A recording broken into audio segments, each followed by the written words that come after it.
This is how to change the oil on a Honda XL500R. Same thing would apply to an XR500. Now this is a wet sump model, which means the oil is all inside the oil tank inside the engine, whereas they did make some dry sump models. So for a dry sump model it would be a little bit different. The way that you can tell whether it's a wet sump or dry sump model is if you look up here in front of the gas tank. If you had a dipstick right here, then you'd have a dry sump model where some of the oil was carried in the frame. And in that case, you'd have to drain it, you'd have to remove the bash plate and drain the oil from inside the frame here. Now on this bike, I don't have that. All the oil is inside the engine here, so I just have to remove the drain plug to get the oil out. So let's see how that goes.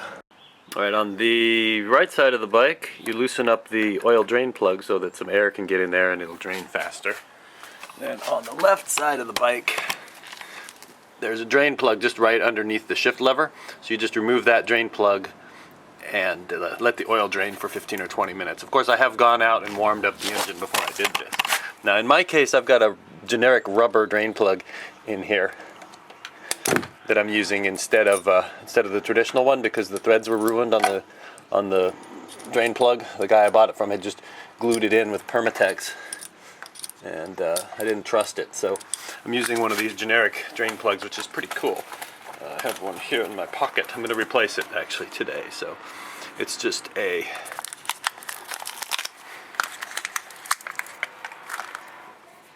rubber stopper, and you turn the wing nut to make this expand and stay in the hole. So that's a good short, medium, or long-term solution for stripped threads. If you use it for a long-term solution, you'll want to replace it every couple of years because it will eventually break down. So let's drain the oil and I'll show you what's next. Alright, we got it off, and here comes the oil. Looking very dirty. So now, they also recommend that you let it drain for 15 or 20 minutes, and also that you kick the motor over a few times to pump whatever's in the oil pump out. So I'm going to do that. We'll see if you can see any increase in the spurt of oil when I kick it over.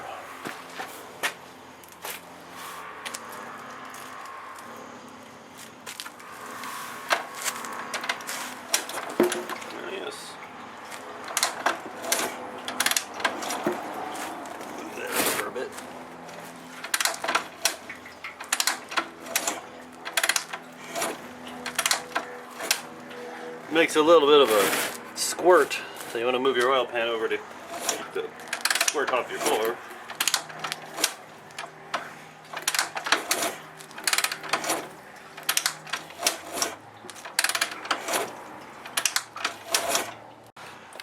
So we've done that. Now what about the oil filter, you may ask?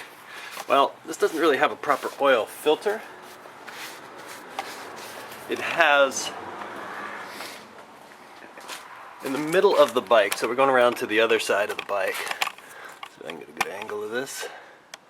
So on this side of the bike, which would be the side with the Kickstarter,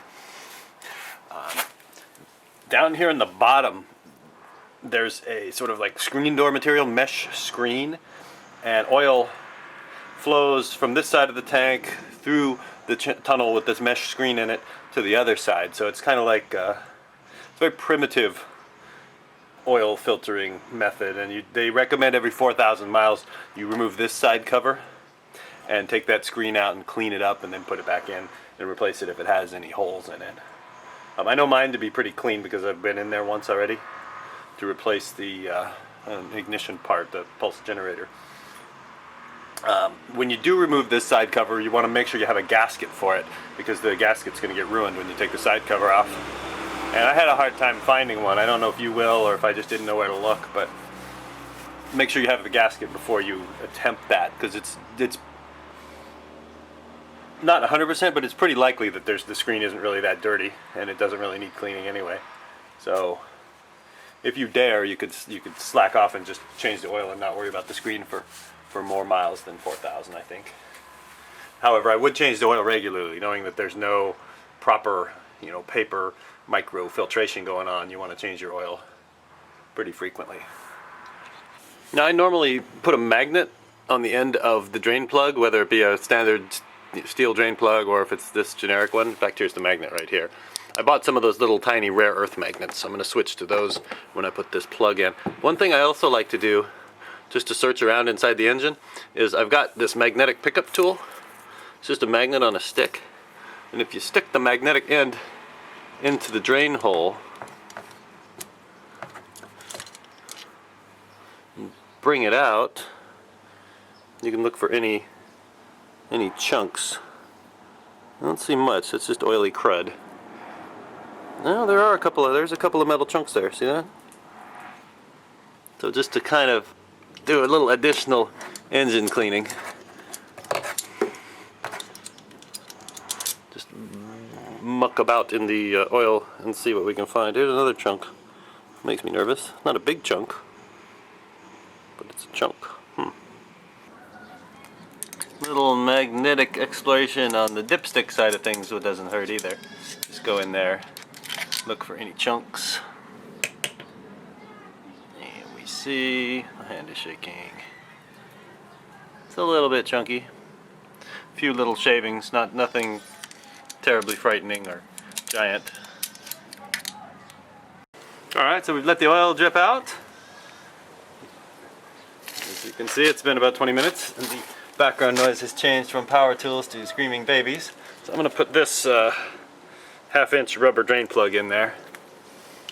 Someday I'll fix it right, but this is not that day.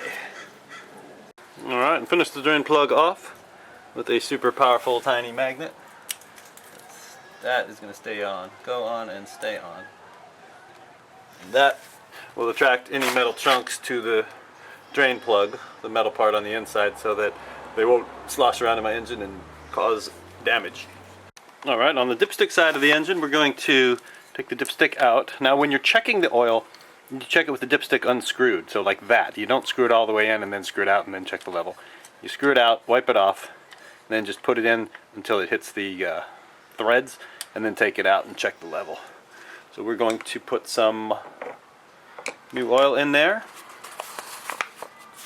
I'm using 10W40.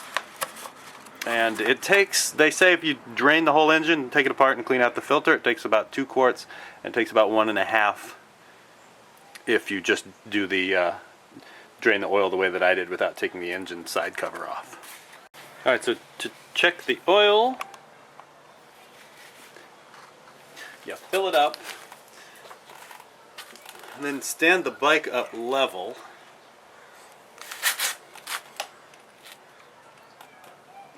Pull the dipstick out.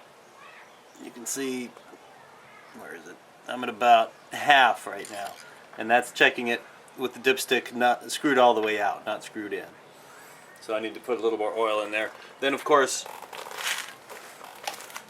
run the engine a little bit, get it warm, and then check the oil again and make sure that it's up to the full line when the dipstick is screwed all the way to the top. And that's it, pretty simple.